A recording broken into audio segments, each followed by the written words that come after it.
Da, da, da, da, da. Let's see. Are we officially live? No, we are officially live. Are we officially live? Is this like a thing? It says live up top. Hold on. I don't even believe it. I can't believe it until I see it. It looks like, Yeah. yeah, it's official. We're official. We're like live on the interwebs. Bro, I don't think I've ever gone live on the internet, man. I'm a little nervous. Is it new? Is this new for you?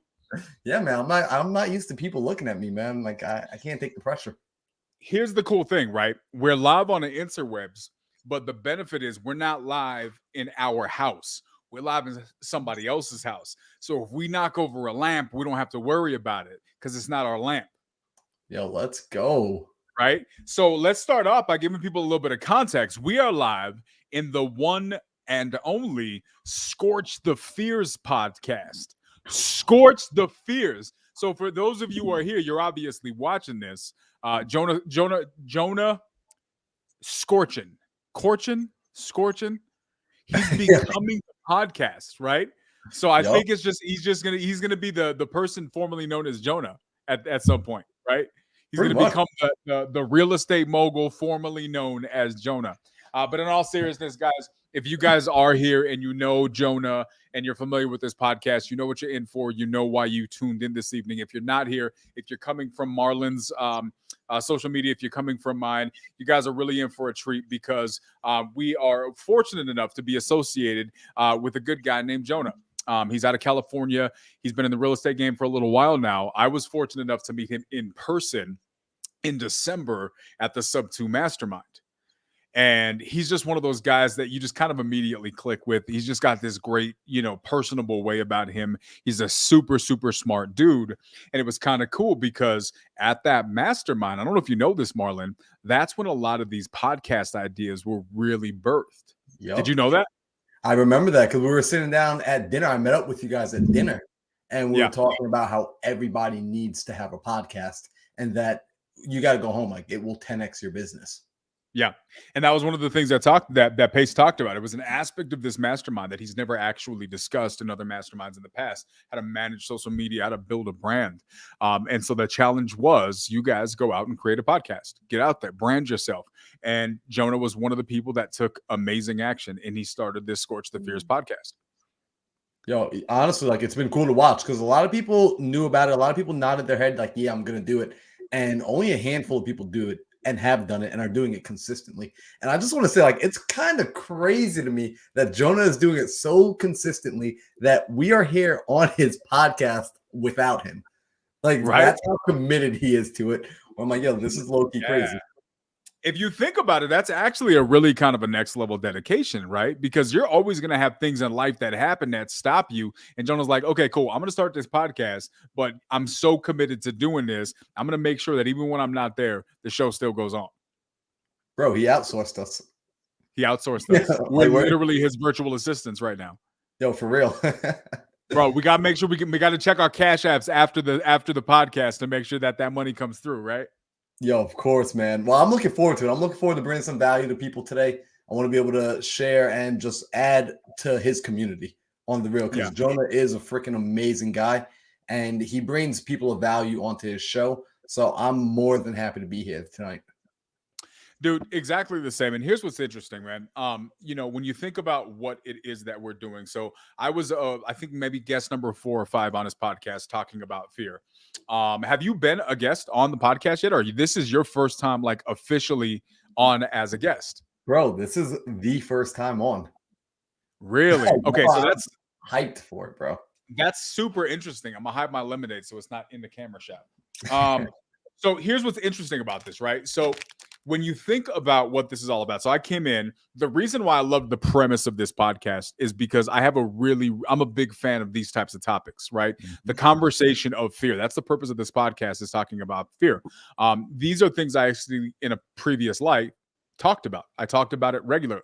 I talked about it from an educational standpoint. I've actually done the research. So this is something a topic I'm a really big fan of. Mindset as a whole, I'm a really big fan of because I think it's a foundational aspect of who we are as people. It's a big part of our lives. So it was really, really good to be able to be a part of the podcast and kind of have this conversation with Jonah. But I think what's really interesting is this is a big part of who you are too, right? I mean, it's in your name. Yep, mindset Marlon. So just like you, I'm very big on mindset, especially the topic of fear, because for people that don't know, before getting into the world of real estate and entrepreneurship and investing, I come from the parkour background. Like that was my thing, 8, 9 years of jumping around as a professional athlete, as a professional coach, and parkour, if I can sum it up in, a few words, it's overcoming obstacles. And really the biggest obstacle is the ones you put in your way, right? And a lot of time it's being afraid. It's the fear of the unknown. And learning how to work through that was everything. That is what parkour was all about. So even as I transferred into entrepreneurship, I tell people all the time, this is my new parkour because it's the same thing. There are things that freak me out every single day that you don't back down from it, you step into it. So I'm looking forward to going in on this topic tonight because it's one that when you understand it, you're able to do things very differently. When you have a deeper understanding of what the process of fear looks like, and it's not about being fearless, it's more so understanding what to do when it comes up and how to react, respond, and attack. I love that for a lot of different reasons. And I think for me, my goal in this conversation is really just to break down another perspective, right? And let people know that there's another way.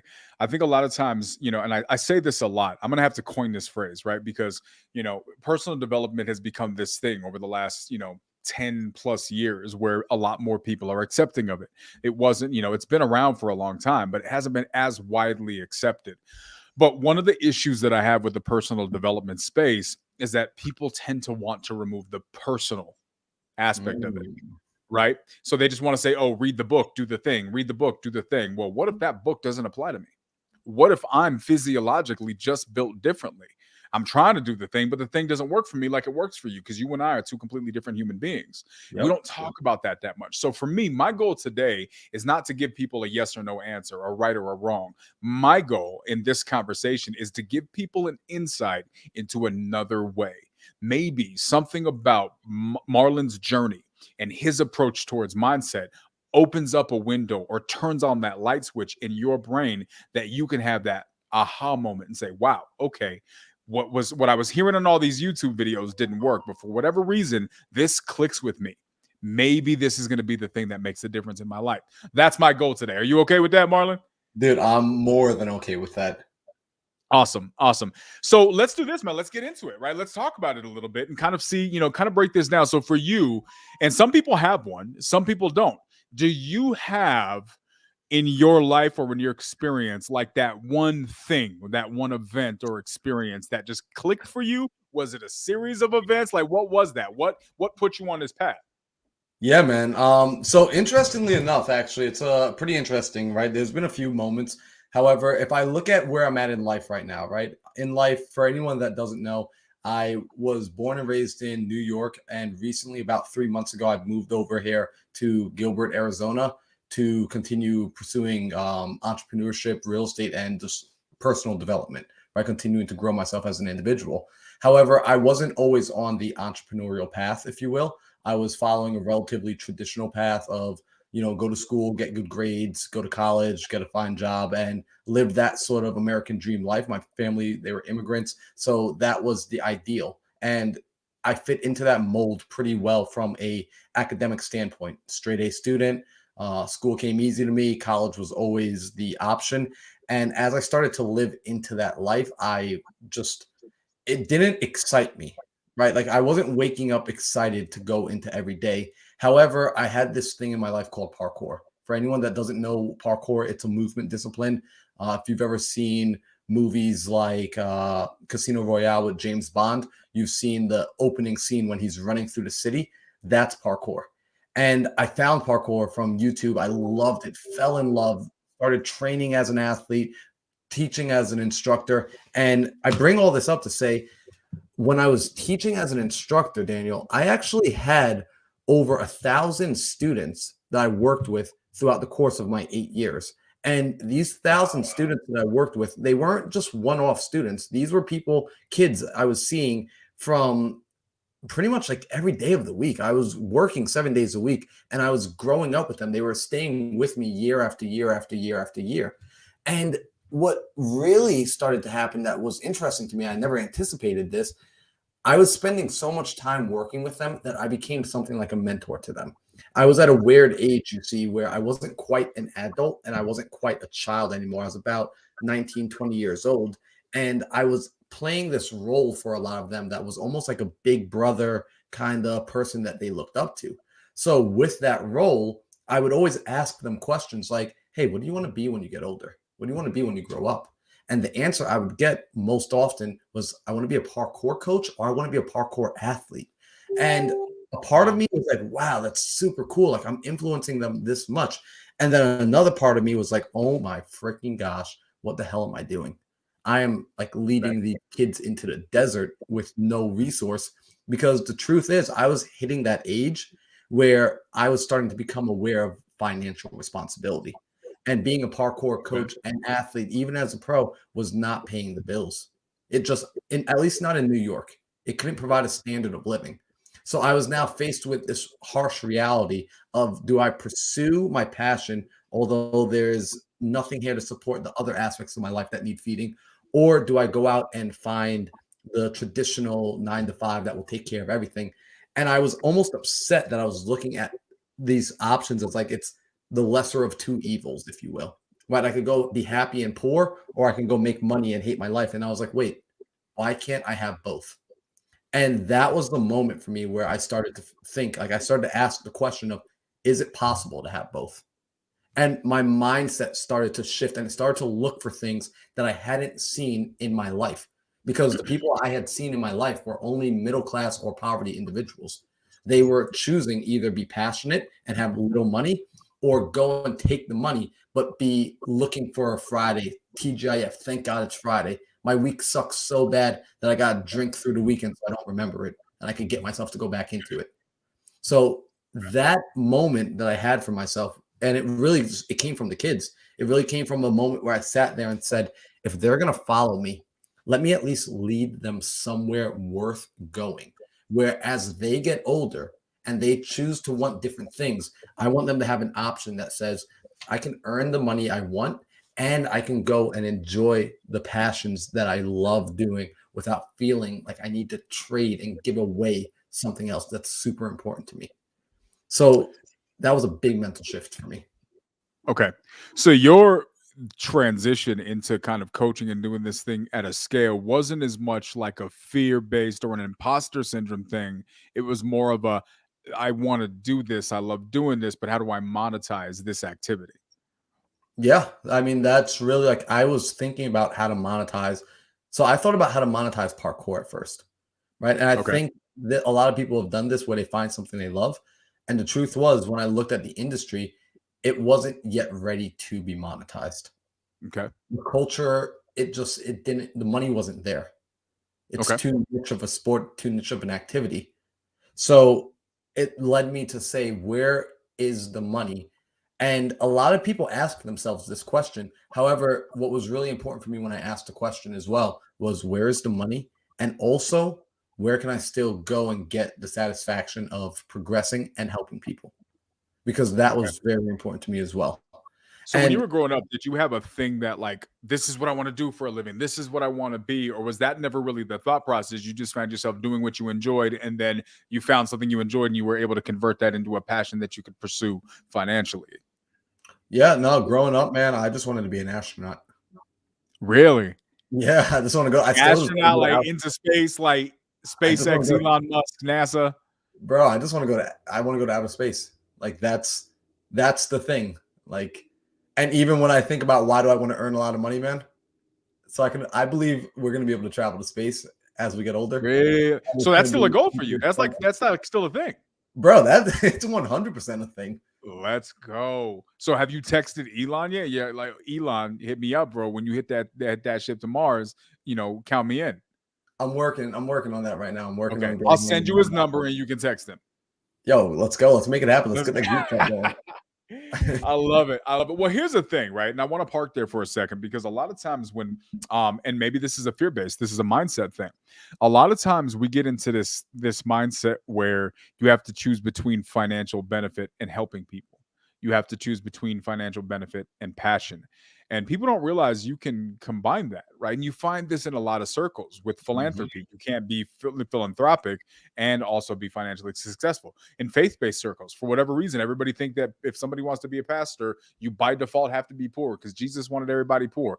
Like, who said that? Nobody said that. It's not written anywhere, right?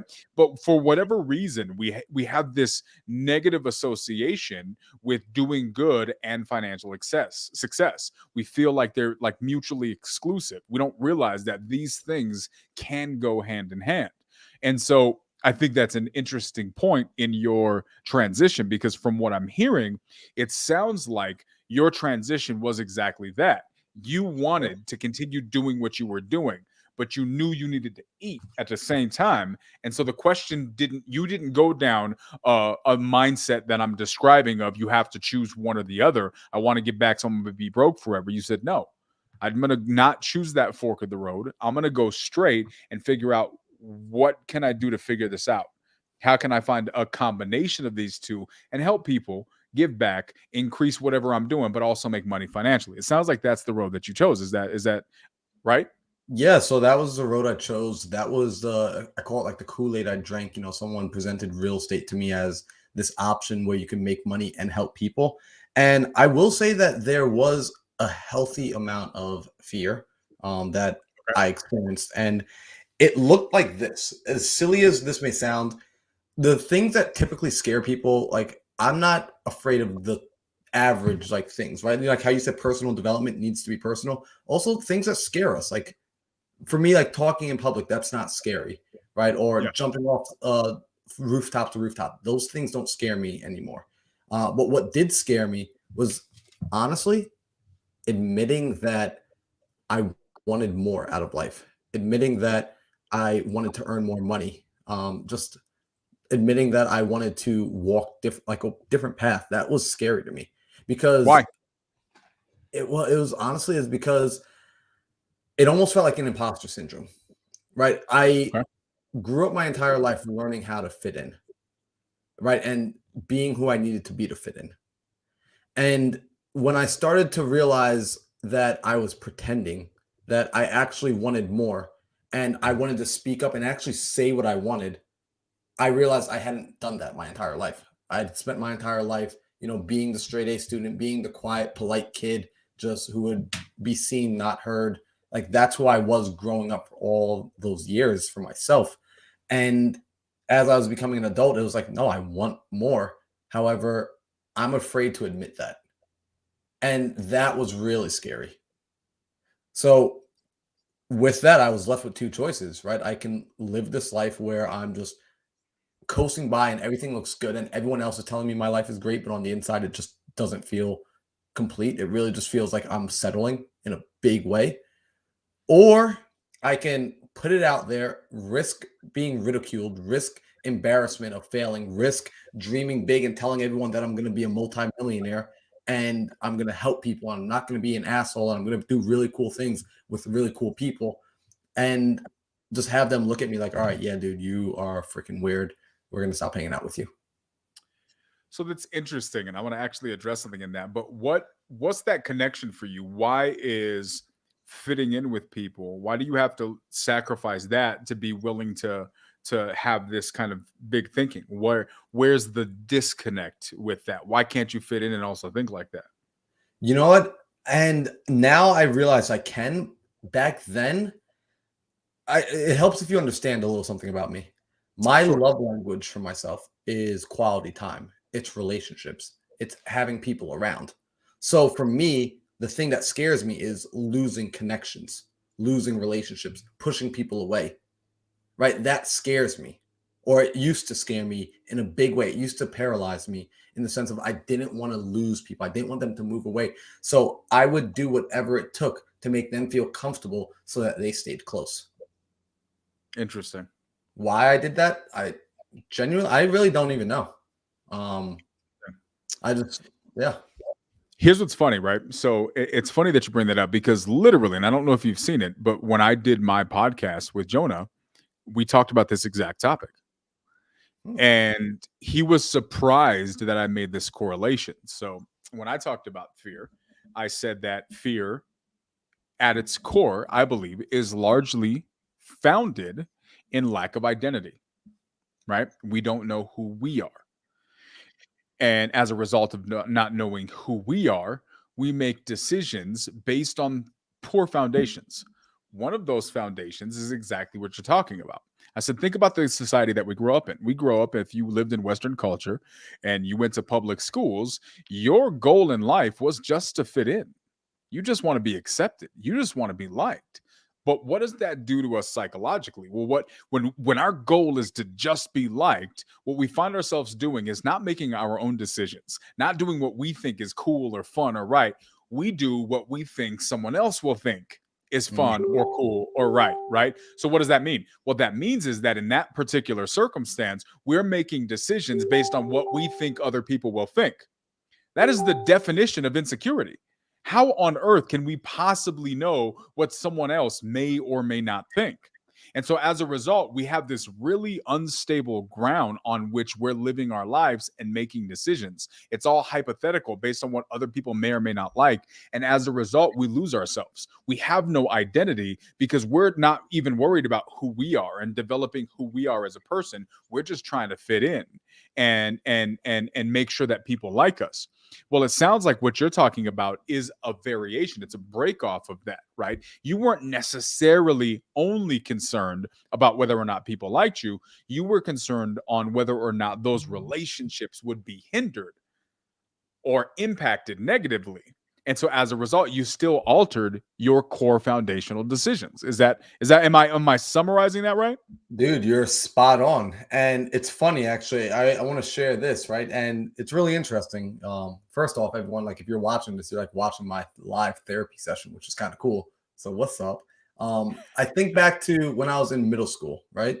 When I was in the 6th grade, I actually went to a Catholic school. I went to a private school because I was getting into a lot of fights the year prior in my public school. So my parents saw it fit to put me in a private school, thought it'd be a better environment.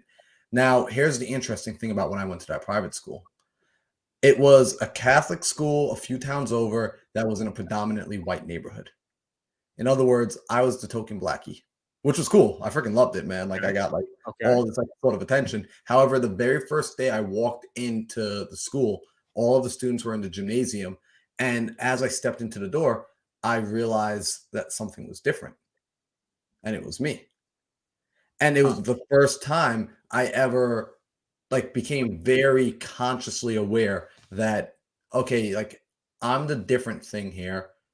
How do I fit in? And it was the first time I thought about like, what do I need to do to mold in to stand out less? And I say that was like the day that I learned how to put on a mask, right? And I put on the mask to make everybody else feel comfortable. I started to do things that I consider white culture that was just to make my new friends feel comfortable. And I would, do things that I normally wouldn't do back home. Like I didn't grow up with the certain hobbies that they did and started skateboarding, things of that nature. And later on, I realized I had gotten so good at putting on the mask that I forgot how to take it off. And I was just always putting on the mask. And I realized, like I said earlier, I wasn't doing things for me. Right. So that's why later on in life, when I got to that point of saying, like, hey, I love parkour. I love doing this. I love jumping around and hanging out with my friends, except all of my friends are still okay with being broke and wearing baggy sweatpants and not having anything and not being able to provide into the bigger system of the world. And I was like, that doesn't resonate with me. Like it really doesn't. And anytime I would try to bring up conversations about growth, conversations about finance, conversations about money, like it would get shot down so quick where I'm like, wow, like you guys don't want to hear this at all. So who, for example, who's shutting this conversation down? It'd be friends. It'd be friends that I would hang out with. It's some would just straight up say like, "Hey, I really don't want to talk about that." Other people, you can tell that once I took a break from speaking, they would immediately switch the conversation back to something else. So it showed me, okay, you clearly don't care about this. And truth be told, I would be afraid to put it out to more people. I'd be afraid to speak about it publicly to strangers, if you will. So I was just, again, being the quiet person, wanting to make everyone else feel comfortable. If I thought what I might say might bring up any sort of tension, I just wouldn't speak. Interesting. So, what do you think was the switch for that? Switch that, because I want to find out what that switch is, and then I want to come back and kind of like walk out that path with everyone, because I think this is really important. So I'm glad you asked, actually, because the switch I found, which is controllable, it's something that I can do pretty regularly now, and I do this pretty regularly. It's two switches that I utilize. One is a very moment by moment switch, which I learned from parkour, which would be I would stop, I would breathe, and I would visualize. Essentially, if I'm scared of something, I would go through a process of visualizing the thing I want to do. All right, so I'm going to share two things, right? So follow me for a second. In parkour, when I would be lining up for a jump, learning a new flip, going for a new skill, I would have this little moment where I would stop, I'd breathe, I would think about what it was I wanted to do. And of course, if it's a new skill, if it's maybe a jump from a rooftop that I've never done before, all of this emotion would start to come up, right? My body would have a physiological response. Palms get sweaty, pupils dilate, heart rate increases, right? We've all experienced this. We typically call this fear. However, at some point, I learned that this physiological response my body has, it comes for two emotions. It comes for fear and it also comes for excitement. And when I realized that, okay, the same response happens for two totally different emotions, I need to learn how to differentiate when am I afraid and when am I excited, because these two things mean two totally different, they're translating and communicating two totally different messages that I need to be responding to. So I would stand there and I would think and visualize, okay, all right, this is what I want to do. Let me ask myself a question. Why do I want to do this? If my answer came back from an intrinsic reason of like, hey, you know what, I want this for me. Okay, that's a check plus in like my book. If the answer came back from something of, well, everyone in the corner is hyping you up. Everyone in the corner is saying, yo, you could do this, or you should do this, or you're trying to impress the people that are watching. That's where your motivation for wanting to take the action is coming from. Then maybe it's a moment to stop and reevaluate. The second thing I would ask myself would be, have you done something like this before? Because I'm trying to figure out the difference between fear and excitement here. Because if I'm afraid, usually I'm afraid for good reason, right? Usually means I need a little bit more preparation or it's something I shouldn't be doing yet. If I'm excited, it means green light. So I'm asking myself, have I done something like this before? Have I practiced? In the sense of parkour, well, if it's a new flip, have I done the progressions to it? In the case of entrepreneurship, have I done the studying and the preparation for it? So have I gotten myself ready for the thing I'm about to do? If the answer is yes, I give it a check. If the answer is no, then again, it's another check mark on the other side of maybe I'm not ready to do this thing. And then I would ask myself this final question of really it's, how do you feel today? Right? Like I would check in with myself. I would literally check in with my body. I would check in with like, hey, did I get enough sleep last night? Am I in a good mental state right now? Right? Am I approaching this from a neutral? I prefer to approach things from a neutral space. Am I really high on emotion or am I really low on emotion? Like, am I at one of the extremes or am I in a neutral space? If I get 3 check marks on this side for like, hey, you're in a neutral space, you want to do this for yourself, and you've done some sort of preparation, I realize the emotions I'm feeling are that of excitement, which means I'm stepping into something brand new that I am capable of doing. I just haven't done it yet. If I have the other responses, the other checkbox filled out, it means I'm afraid. Typically, if I'm afraid, it's for a good reason. It just means I haven't prepared enough for this situation yet. And I need to go back and continue to prep some more. So when I look at the situations, that's how I start to approach it and handle it and start to allow myself to make a switch or make a transition on moving forward. And then that's in a moment to moment kind of situation. When I have bigger things to really contemplate and decide on, like pursuing entrepreneurship, moving across the country to a new state where I don't have any family or connections yet, I do maybe you've done this before, Daniel. I do a thought experiment where I imagine myself on my deathbed. I actually like flash forward all the way to the future where I'm sitting on my deathbed and I begin to reflect on life. And I begin to ask myself a question about the thing I'm thinking about doing. And I ask, do I regret, in this case, do I regret pursuing entrepreneurship and betting on myself? Do I regret getting into my car and traveling across the country? And oftentimes the answers that come back are, no, I don't regret it. However, when I imagine the scenario where I didn't do it, I regret that.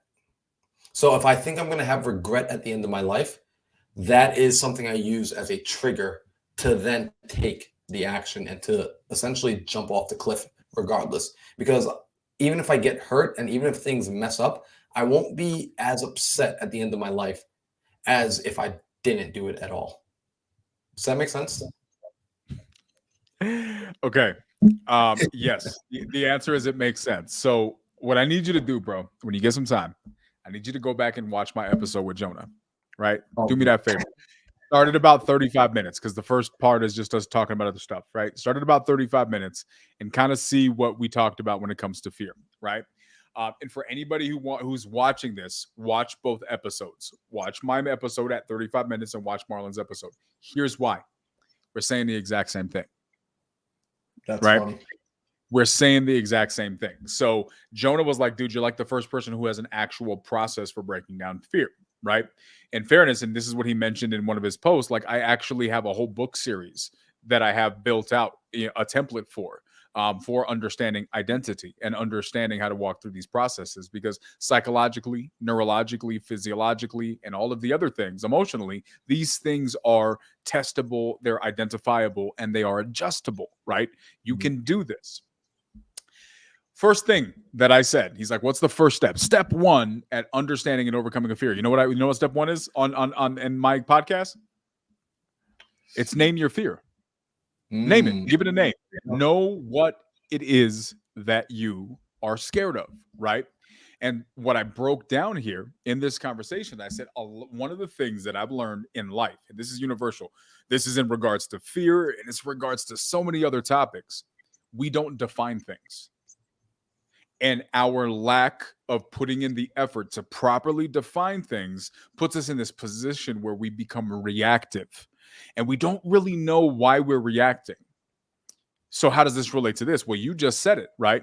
You just said that when you are going through the situation and your amygdala, for everybody who doesn't know, that's the part of your brain that's releasing these signals, right? Your amygdala is putting out these responses. The same response that is that the same thing your body feels when it's sending a fear response is the same emotions that you're feeling when you're getting an excited response. It's the same ones. So how do you overcome that? Well, Marlon just said it. You define it. You have to give it a name. You have to know what it is you're dealing with, because if not, you're going to be putting out a fire, and it wasn't a fire at all. You thought it was smoke, but it was fog. But the issue was that you only noticed that you couldn't see clearly. But it was important to differentiate whether what the reason you couldn't see was fog or smoke. If it's smoke, you need to look for the fire. If it's fog, you just need to wait it out, right? You just need to push through. And this is why identifying this stuff is so important. So I love that so much, bro, because what you said is when I find myself in a situation where I don't know what to do and something's holding me back, I step back and I define exactly what I'm dealing with. And I know if I need to push through this or if I need to dig a little bit deeper. Right? It's amazing. It's powerful. Yeah, no, it's a really useful tool and a useful skill to have. And I want people to understand this as well, where it's something that you really are going to encounter often, because you start to realize on the opposite side of the things that you're afraid of typically lie the treasures you're looking for, right? It's never on the opposite side of like something that's comfortable. It's always like, I actually love this. So I say this all the time, right? If you're blessed enough to hear your intuition, then you should follow it. And I find that when you're afraid, oh my gosh, that's like your intuition ringing the alarm for you. Like, and a lot of us are just like not fully aware that of what it's saying. So it's not a matter of it not speaking to us. It's more of we haven't learned to speak the language, right? Kind of like if someone comes and starts talking to me in Mandarin, I might be challenged on like, I don't know what you're saying to me. Like you're saying things, but I'm misinterpreting it. I'm not translating it properly. So we've got to learn to listen to our fear response and figure out what is it trying to teach me? What is it trying to tell me? Because oftentimes for most of us, we just hear it like, and like it's actually saying something. It's actually really communicating. And it might be saying, like, look, I know what you're looking at. It's terrifying. And I'm saying, don't do it yet. What I want you to do is actually go back and prepare a little bit more and then come back and face this. Sometimes it's saying, yo, you are perfectly ready. We just don't actually know what's going to happen on the other side, but you got this. And it's that excitement. And it translates into that excitement of just like a roller coaster ride, right? Like, I don't know. I've never been on this roller coaster. I know I'm not going to die, right? So all this physiological response, this is excitement, but it feels the same. And if we're not used to listening, we could, again, misinterpret. It's interesting, man. Like, so we talked about this that night, and we talked about, because we're in real estate, right? And we talked about, the fear of how do you define this when it comes down to the simplest thing of calling a seller. And I said, you need to really figure this out. Like, so if you're feeling this emotion, you need to start to ask yourself the questions why, right? Some of the reasons that people are going to have fears when it comes to sellers will go back to the fact that they got yelled at when they were 5 years old. They were broken down and emotionally, and somebody says something that hurt them. And now they have arrested development at that point. They got to go back and they got to deal with that. But we ain't got to start there. Right? Sometimes you just got to realize I just feel uncomfortable. Well, before you go all the way back to when you were 5 years old, let's talk about why you feel uncomfortable. And we did an exercise where we broke down what the fear was. For some people, it's just, I don't want to have a bad experience on this call. I'm nervous. What if I say the wrong thing? That's a completely normal fear situation that, to your point, you need to just work through. Right? What if your situation is, I just don't want to do this because this makes me miserable. Like, I want to punch myself in the face every single time I think about doing this. I am unhappy. That's an entirely different feeling of discomfort, right? But to your point, you have to learn how to define things, right? And so what we sometimes, because we don't know how to properly identify and name or define what it is that we're dealing with, we will say, well, I feel uncomfortable doing this. Maybe it's fear. Well, maybe it's not fear. Maybe it's just discomfort because you're doing the wrong thing. But you got to properly define what's going on. And that's why in every situation, the advice that you're given is exactly right. It's the perfect advice because, guys, it doesn't matter what you're dealing with. You have to know whatever that situation is, whatever circumstance or event or act or whatever it is that's holding you back, or you keep finding yourself pausing, you got to really start to itemize what's going on. Right. So because if you don't, you'll find yourself saying no to things when the answer is yes, or pushing through things when the answer was you needed to turn a while back. Right. You need to learn. It's just like if we're driving in a car, right? If you're driving in a car and you've never been in a car before and you see lights blinking inside of the car, if you don't understand how to define what those lights mean, you're going to stop for gas when maybe you were low on brake fluid. Right. And so you need to really learn how to define what these things mean in your life so you can give it the proper attention. So I guess let me ask you this. What are some ways you broke down fear versus excitement?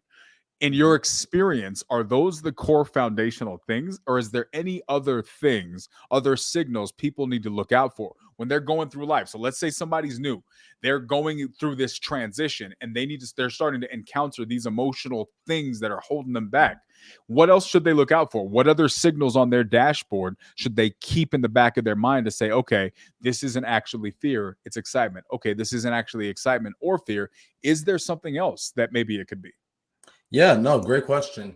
So I would say as people start to enter this journey, right, when you're looking to embark on something brand new, it's going to be the unknown, the great unknown. I think what we have to be able to do is we need to be able to be very realistic with ourselves and be able to accept reality of where we're starting, right? Because the place that we want to go, we haven't been there yet most of the time, right? If we're dreaming big, if we're looking out to the future, we have not been to the location we want to go to. Therefore, what occurs, your brain is trying to actually pull data. When you say to your brain, show me as a multimillionaire. Your brain's like, all right, cool. Let me pull that file up, and oh shoot, we don't have that file, man. So it's pulling back a black file, right? It's pulling back a blank. It's getting an error message. Your brain perceives that error message as, oh my gosh, death, right? So we start to get like this feeling. It's like, ooh, we start clamming up. We're going to create that file for ourselves. But in the meanwhile, what we need to do is we need to be good at telling our brain, okay, well, brain, show me where I'm at today, right? Because we're setting the GPS. We need the coordinates of, all right, where am I currently at? And we have to be realistic. We don't need to show the brain of who we want to believe we are today. No, brain. Seriously, like just realistically show me who I am and let me sit with that for a little bit. And let me accept the reality of this is who I am today. This is not to say you cannot change who you are today, but you need to understand where your starting point is. And I think, Daniel, a lot of people struggle with that because we live in a world of stimulation. We live in a world of instant gratification. And oftentimes we don't spend a lot of time in solitude. Solitude is a very healthy part of being a human because it gives us an opportunity just to see like, okay, when all the noise goes away, when everyone else goes away, who am I? What do I want? What do I like? What do I not like? Like, when's the last time like someone sat and really just chatted with themselves and just genuinely got to know themselves? So I would say that's one of the first things that someone wants to do is just begin to have that conversation with themselves and give yourself enough time away from everything else, from all distractions, literally get yourself off the grid in some way, shape, or form to start to see what sort of alarms are popping up in your body. What is your body? What is your brain? What is your mind trying to tell you? What's been going off in the background that you've just been oblivious to this whole time because you've been distracted? That's going to be something where I think everyone's going to individually find for themselves, oh my gosh, like this has been coming up the whole time and I've been ignoring this, or I've been having this feeling about something, right? They're going to start to wander in. I don't know what they're going to find because everyone's a different individual. However, I think that's a great place to start that anybody can do by simply take an afternoon, date yourself and go be alone, be totally alone with no extra stimulation to distract you from being with yourself. Wow. So I think it's a perfect segue, right? And I said I wanted to go back to it. I think that's the segue to get back to it. We started talking about how does this correlate with growing up in school and wanting to fit in, right? And it's funny that you said that one of the foundational requirements of stepping into this place where you're confident, you're able to overcome fears, is you have to ask yourself the question, who am I? Right? You have to get alone with yourself and learn who you are, right? Now I'm going to put an asterisk on there. This is where I think the part of personal development comes into play, because for some of you, learning who you are won't be found in being by yourself. It'll be found in going and finding relationships with other people and knowing where you do and don't fit. The journey of finding yourself is very individual, hence the finding yourself part of it. But I think that finding yourself part, it goes back to where we started, right? It goes back to the beginning, because when you're the new kid in school who doesn't look like everybody else in the school, what you had to do, from what it sounds like, because I've been in somewhat similar scenarios in a different way in my own life, you end up not finding yourself. You end up doing the opposite of finding yourself. You lose yourself, or more importantly, you never get to meet yourself, because that's not what you're thinking about. You're just trying to be accepted, right? So I think the issue with this is we don't realize we're doing it, because there isn't a course that I remember taking in school that said know yourself. There isn't a course that talked about your identity and said, okay, great, we understand you want to make friends, we understand you want to fit in, but don't lose yourself. Don't lose your core values. Make sure you find out what's important to you and develop as a person of character in your young age. Did you take that course in school? Did you see that? Was that an option? Man, if it was, I didn't see it. They didn't offer it. You didn't see it, right? Yeah. You didn't see it. They was telling you what's the basic stuff to learn, and then you're outside and inside and in between all the classes. You're just trying to make friends. So for you, what was the transition, right? Because you said something that's really important. I probably to this day still have plenty of my own conversations where you see people's eyes glassing over and you're like, they don't really want to hear what I'm saying right now, right? And here's the thing, guys. Life is a journey. right? And I promise you this, and I can promise you this, and you can tell me if you agree or disagree to this, Marlon. The more you decide you want to go on this journey of growth, unfortunately, the less people will understand. Absolutely.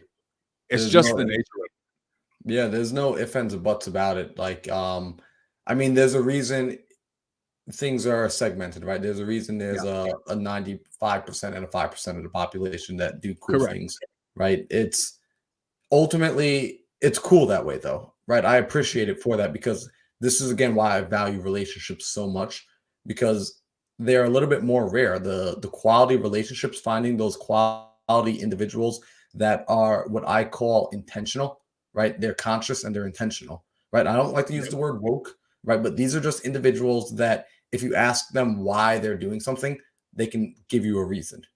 They're not just Yeah. going to say, well, because, I right? They're think able to intentional say, is the right word. People need to write down that word, intentional. And I think people, if you, some of you guys might get that correlation, but I need you guys to really, if you're not, think about that word, define the word, because a lot of us go through life. What did I say before? We're reactive. We're reacting to wanting to fit in. We're reacting to the feelings and the emotions that we have. We're not defining it. It's all reactive. Intentionality is the opposite of being reactive.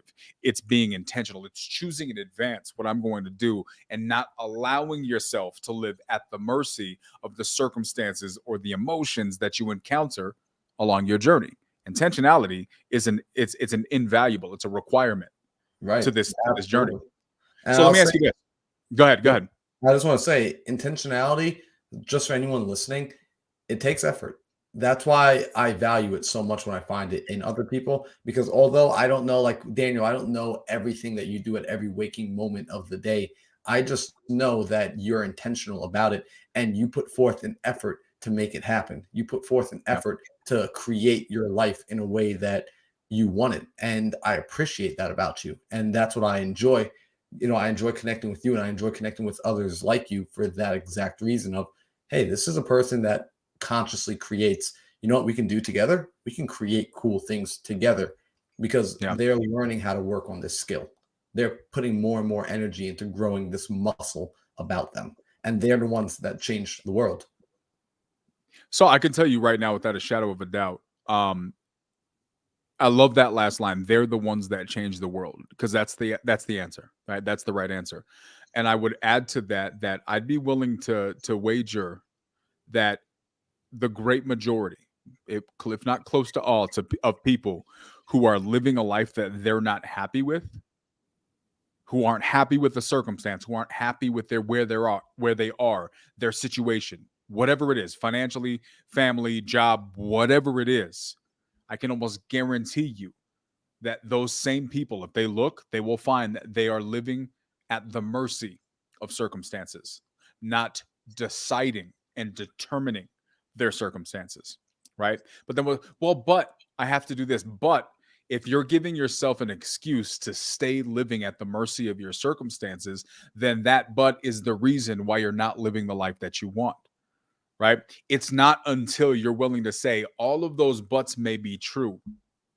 However, what I want means more than all of that. And I'm willing to risk all of this comfort to get that. It's why it's the minority of people who live the life that they want. Because unfortunately, usually to get the life that you want, you got to be willing to lose the life that you have.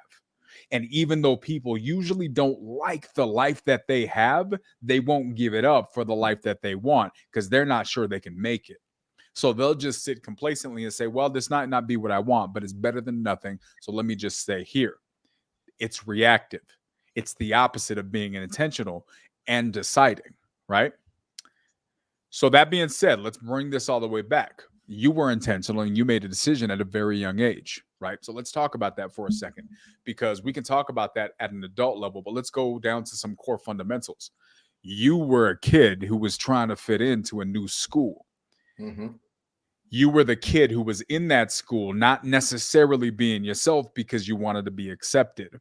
And then this change started happening where you wanted to start talking to people. You wanted to start exploring bigger ideas and you were getting the cold shoulder of okay, anyways, back to what, so and so did on TV last night, right? what was the one or two or the handful or whatever of things that made you say, you know what? This ain't me. I don't, at the end of the day, you know what? I love y'all, but I could really care less what you think about me. I'm gonna be over here. That's usually not, that's not organic. For some people, it's organic, right? But it sounds like for you, that was a process, right? Yep. So what was that process? What were those dominoes that led you to that place? I mean, truth be told, there were so many dominoes, and like I want people to understand that like it was a series of events, right? It's these little things that just kept happening where ultimately I had to make these little small decisions over and over and over. And there are a few milestone decisions, if you will, that kind of stand brighter than the rest. And I'll share this one because this is an interesting one because this was the prime example for me in my life of getting what I really thought I wanted to only realize I wasn't going after what I wanted. I was going after the idea of what I wanted, and that idea was given to me by everybody else. So I had a girlfriend as I was like getting out of high school, and this was like my quote unquote dream girl, right? The prettiest girl in school. Everyone wanted to date her. She didn't date anybody. You know, we all would just crush on her, like, oh my gosh, like who's finally gonna do it? Who's gonna ask her out? Right. Well, to make that long story short, I eventually asked her out, got turned down 3 times. I'm persistent. Nice. Yep, I eventually got her. So now I'm dating my dream girl, and I'm just like, yo, this is freaking awesome. I got the dream girl. Me and her are just like, yes, like we're booed up. And Daniel, when I got her, I was so happy about having her and so nervous about losing her that I didn't want to do anything to rock the boat. So you know what I would do during that relationship? It was such a neutral relationship. Hey, what do you want to eat? I don't know. What do you want to eat? What do you want to do tonight? I don't know. What do you want to do tonight? And she was also a sweetheart of a girl. She didn't have like like an edgy bone in her. So now it's just two neutral parties coming together. Do you know how much that freaking sucked? And I found myself in this situation where I'm like, I hate this. Like this relationship is so stinking boring. It's not growing me. It was stagnant. It was worse than anything. It was stagnant. It literally just wasn't moving. And when I looked at it, I was just like, what's going on? And I was like, it's not her, it's me. I'm the one that's not like doing anything with it. I'm the one that's just wasting an opportunity. And it came from, again, not speaking up about what I wanted, not saying like, Daniel, I love watching anime. When we would hang out and it's like, hey, what do you want to watch? I would never say anime. I never brought up anime. Why not? I love anime. I'm an anime nerd. I freaking love it. But little things like that, I was like, why am I not being myself? And I was like, you know what? I can't do this. So I ended that relationship and I made a promise to myself that I would never get into another relationship, be it intimate, friendship, business, whatever, and not be my authentic self. I don't want to do that anymore. I don't think I'm like the coolest guy on planet Earth. I don't think I'm a nerd. I think I'm just me. And I want to show up the way I show up. I like to go to bed early. I like to wake up early. I like to read books. I like to watch anime still. I like talking about business. I like talking about growth and mindset. Like that's who I am. And I had to make a promise to myself to be that person, no matter how uncomfortable it felt, and recognize that if someone doesn't like that person, that's nothing to be afraid of. In fact, I see it now as a blessing because they're doing me a favor by presenting that they don't like this, and they're freeing me up to go and find the right people. And I say thank you to them. Yeah, you guys need to go back and listen to that 60 seconds a couple times, right? Because that's extremely important, right? Being comfortable in your own skin and just being okay with that. And here's the thing, right? Why don't we do that? So that sounds like the simple answer. Just be yourself, right? But why don't we do that? The reason we don't is because of that, right? We're bred and raised in a society that we got to fit in. And so we develop these habits that we realize, oh, so to make friends or to have a relationship or to get a significant other, I need to be whatever they may or may not like, right? So fear of loss is our driver, not pursuit of gain. Think about that for a second. Like that's sad. And I want to highlight something right there because this is really important. Because again, like this came from the time I sat alone with myself. And even when I say alone, let me identify something too. Because Daniel, you said something as far as finding yourself when you're with people. I also agree with that heavily, where at some point you need to go and re-enter into the world and be amongst people to also see how you decide to show up right into the world. So being alone for me as well also means just separating from the people that expect me to be a certain way and going and entering into a new space on my own. And I say this because what I want to say is you just hit the nail on the head for something. Oftentimes we're playing the game of life, right? I call it the game of life. We're playing the game of life with a certain strategy. And a lot of the people, the way I see them play the game is with the strategy of playing on defense. And they're playing the game basically not to lose. And it doesn't matter how good you are at defense. You can be the greatest at defense. You can't win the game. You're never actually putting points on the board playing in defense. Now, when you play the game on offense, you are opening yourself up to get scored on for sure. Yep. Right. However, you're also opening yourself up to be able to win the game, to be able to get some points on the board. And that's scary for a lot of people because with that potential win, you're also taking on a potential loss. However, it comes with the territory. As you do this, you learn how to be able to be both, or you find the right people where someone's offense is your defense.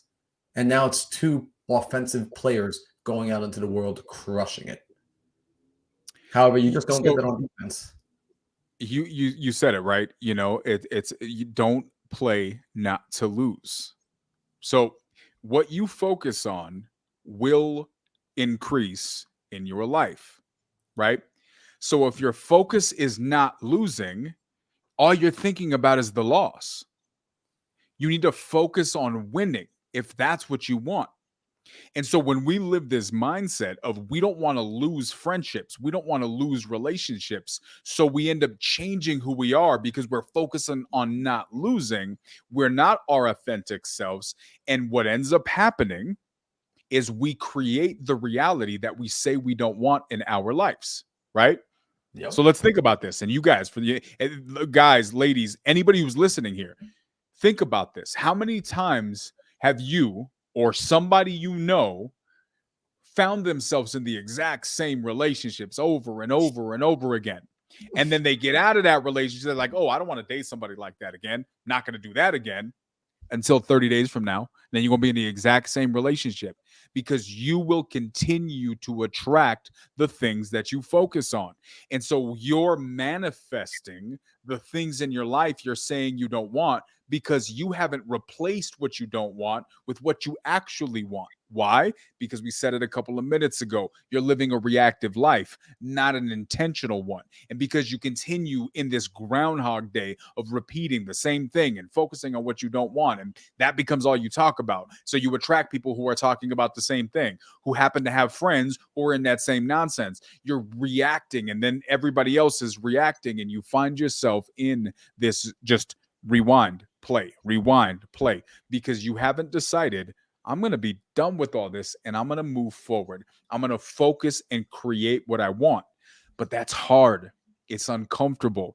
It's unfamiliar, but it is a requirement to accomplish the life that you want. I mean, do you agree or disagree with that, Marlon? I agree wholeheartedly. I just understand. I want people to understand, right? Like as we're saying this, you know, we speak about it with confidence. We speak about it with conviction because we've experienced it in our own lives. And, you know, after the fact, it's kind of like after you finish up with a workout, you're able to talk about it. It makes it sound so easy. People, like, it will be challenging. There will be effort required in the middle of the process. And I just want to say that after going through it, if you apply the process and you commit to going through all the way through the storm, through any of it, it's worth it on the other side. Whatever it is you're going for, I can guarantee, I can make that promise that it is always worth it on the other side, not for what you get, but for what you become in going through the process. You know, it's funny that that you talk about this, man, because there was a period of my life, a period of well over 10 years, where it was my goal to the best of my ability to be all things to all people. And I lived my life conducting and going about my life in a fashion that no one could have anything negative to possibly say, right? Just live this clean, spotless life. Never in my life have I had more people talking junk and spreading rumors and saying all this stuff. The things I would hear about me, I'm like, where did you even get that? That doesn't even make sense. Like, you had to get creative to think about all of that. You know what I mean? I was manifesting the thing that I didn't want. And it was a hard process because my journey is a little bit different. I went way down the road of being somebody that being a version of myself, not my complete self, right? I wasn't unauthentic. I was partially authentic. Also not the code, right? Guys, this is an all or nothing thing. You got to be all the way in or your results will be, if you're halfway in, halfway out, your results will be halfway good, halfway bad. You got to play this thing. Don't play not to lose. Play to win. You will manifest the results of what you put into this. Dude, 10 plus years, kind of being a version. And then it wasn't until I got to a place where I'm like, and here's what's funny. A part of me has always been this person. But a part of me has also always wanted to fit in, right? Because of the way I came up. And so you go through these evolutions and these metamorphoses of things. And I don't mean this in a bad way. I'll I'm a dichotomy now, right? And maybe this dichotomy is the true balance. At least I know it is for me. I love people. I will go above and beyond for people. I don't give a damn what you think about me. I really couldn't care less. I do not care. If you don't like me, that is not my problem. I am good. You can say whatever you want about me. Not my problem. I am good, right? I love you and I will go out of my way for you, but I could care less about your opinion in regards to me. And that's how comfortable I am with who I am and where I'm going in my life. Because here's what I know all of the transformations and evolutions of who I needed to become as a person, nobody got me through those. I had to go through those. So if it's my responsibility to get through those things, none of those people who were talking bad about me and didn't like me and weren't a fan of me got me through those seasons. So if it's on me to get through, why am I worried about your thoughts on this process, right? What's the saying? Your opinions do not pay my bills. So why am I worried about what you think? But if we bring it all the way back to this, as we wrap up this conversation for tonight, this is a process. Some people are blessed with the opportunity to be born just knowing that inherently, right? And those people are going to have their own struggles and journeys in life, just like the rest of us. But for those of us who weren't born with that default frame of mind, for those of us who said, you know what, I wanted to fit in, I wanted to have friends, I changed myself, I acted differently than I probably wanted to because I wanted to be accepted into these circles. And that changed into now I'm just doing things that don't make sense to me. And now I'm living a life that I don't want to live. And I went and got a degree I didn't want to pursue. And now I have a job that I don't really enjoy. It becomes this evolution. It didn't start there. It just started with you saying you liked something you didn't really like so you could make that friend when you were in elementary school. This is the evolution of that, guys. Being comfortable with allowing yourself to do something that's really not authentically you for the sake of getting yourself to the next step is a snowball effect that leads you to a life you don't want to live. Now, you can say, you know what? I just want to play to not lose. And I know that pursuing the life that I want might cost me all of this. And you can stay where you are and maybe you'll live a good life, right? For me, good at the expense of purpose, of fulfillment and outstanding is not good at all. It's miserable. So I'm not willing to make that sacrifice. And so for any of you who are out there and are willing to take that risk, from what I'm saying, from what I'm hearing, and from what Marlon's saying, it sounds to me like you got to be willing to take that step and you got to be willing to start the process of saying, you know what?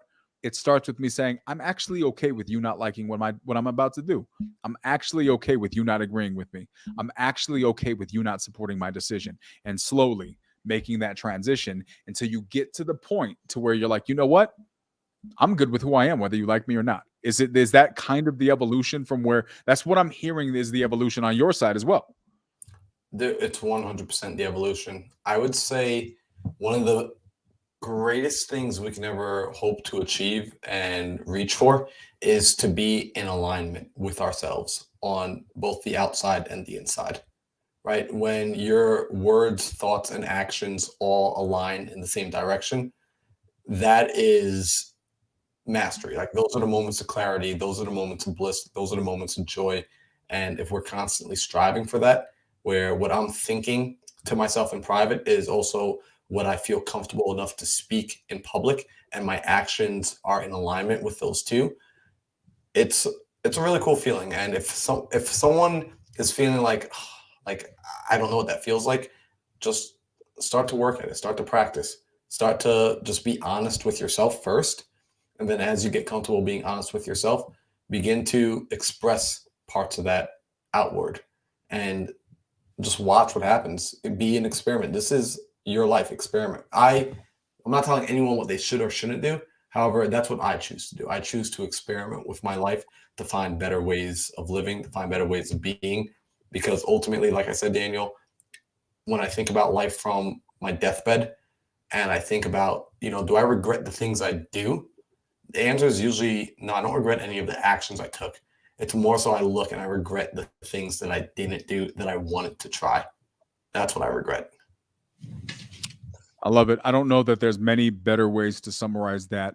Before we wrap up, is there any other final tips, strategies, books, or anything else that you think people need to know or could use in their path to accomplishing what you've just described? Absolutely. So I'm a voracious reader. I am constantly picking my brain through a book all the time. If I'm not reading it, I'm listening to it on Audible. I'm reading PDFs on my cell phone.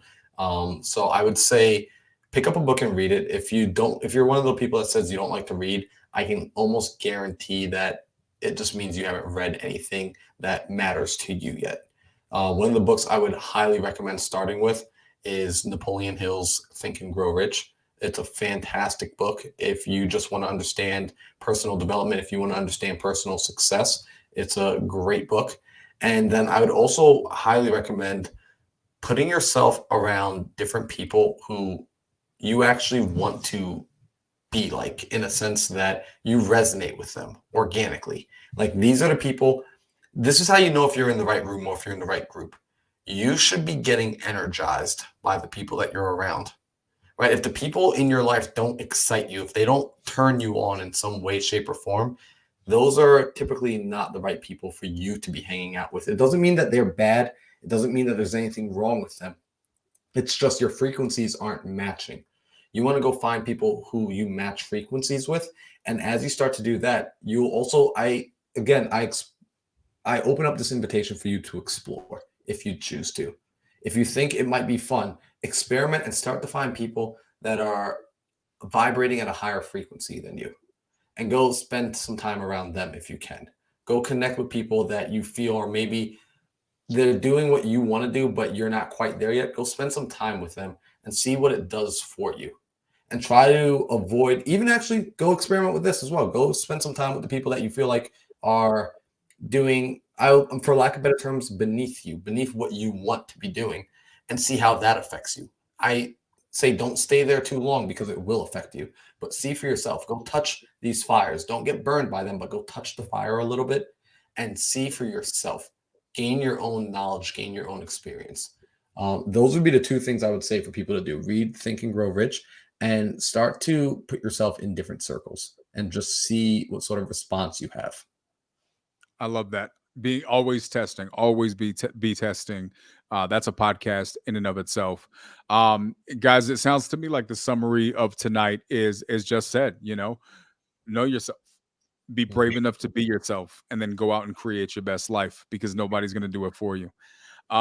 Guys, I hope you guys enjoyed what you watched in the podcast. Marlon, I hope you had a great time talking tonight, man. It was really, really amazing hearing your insights, bro. You are wise beyond your years, without question. Bro, I appreciate you, man. The conversations with you are always off the charts. It's always next level. The energy you bring is amazing. And the things that you do for our community, man, I got to say thank you.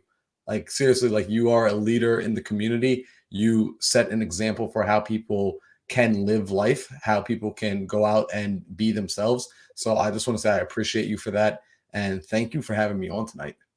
100%. Well, Jonah, when you watch this, we hope we did you proud, bro. We hope we treated your house exactly like it needed to be treated. We hope you came back in and your towels are folded the way they need, because some people be folding towels wrong by the sink after they wash their hands. We hope you left your house exactly the way that you wanted it, and that you're willing to invite us back, because we had a great time. Terrence, thank you for coming out. Thank you for everybody who was here live. For all of you who are going to watch afterwards, our Instagrams are right here under the names. Follow, like, subscribe, turn on notifications for Jonah's channel. Make sure you guys stay connected, because this is not the end. This is just the beginning of all of the great things we're going to do for this community, and hopefully for every single one of you who follow our conversations and our content. Hope you guys have a wonderful night and an amazing rest of the week. Enjoy and create your best life. Love y'all.